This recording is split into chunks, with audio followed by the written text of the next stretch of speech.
אנחנו עכשיו נכין קייפיניניה. אין חגיגת גריל ברזילאית שמתחילה בלי קייפיניניה. אני רוצה לחגוג. סוף הדרך. הנה, אני הבאתי לכל אחד סיוד שנכין ביחד. כוס. כוס, כל אחד, מלקחיים. מלקחיים. ואנחנו, יש לנו לימונים. אנחנו נוסיף לימונים לתוך הכוס. כמות של קצת לפני חצי של הכוס, ככה.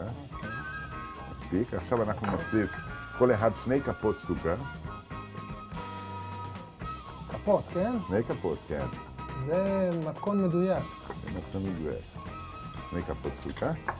ובעזרת האינסטרומנט הזה שנקרא סוקדור, אנחנו נחזיק את הכוס ונתחיל למרוח את זה. לסובב. כן. עכשיו יש לנו פה מרקם של סוכר ולימונים. סוכר ולימונים. בשלב הבא אנחנו מכינים קרח גרוס. הבאתי כאן קצת קרח, יש לנו מכונה לגרוס קרח. מי שאין לו מכונה לגרוס קרח בבית, יכול לקחת סמרטוט, מגבת ולדפוק. המגבת, ממלאים את המגבת ודופקים ברצפה.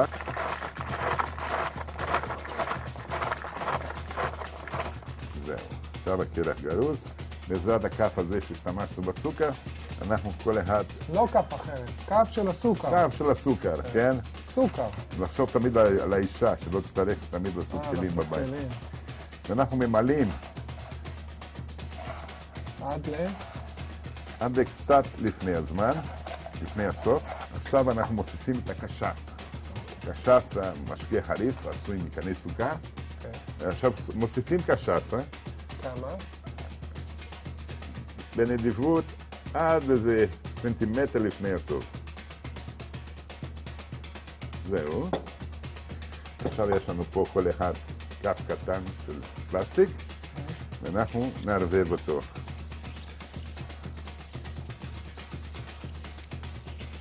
לא לימונדה, לא ספרייט, לא סודה, לא נענה. זה אורגינל. זה אורגינל. עכשיו אנחנו לוקחים כל אחד קש, שמים בפנים, ושתי לחיים. לחיים, איך אומרים לחיים בברזיל? סעודי. סעודי. סעודי. זה אומר בריאות. בריאות. סעודי. בריאות ואושר. טעים? נהדר.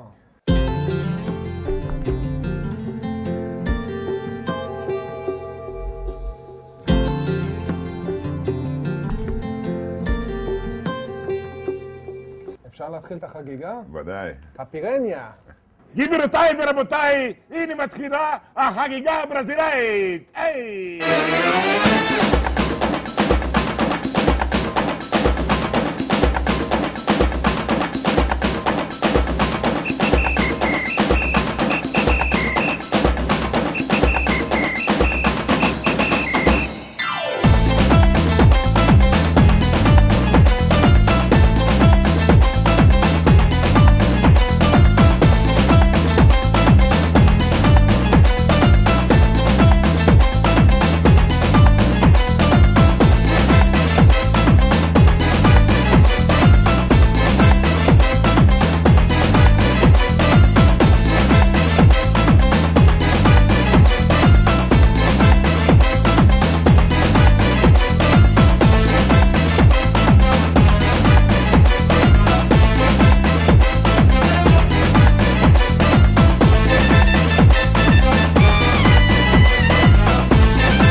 לחיים.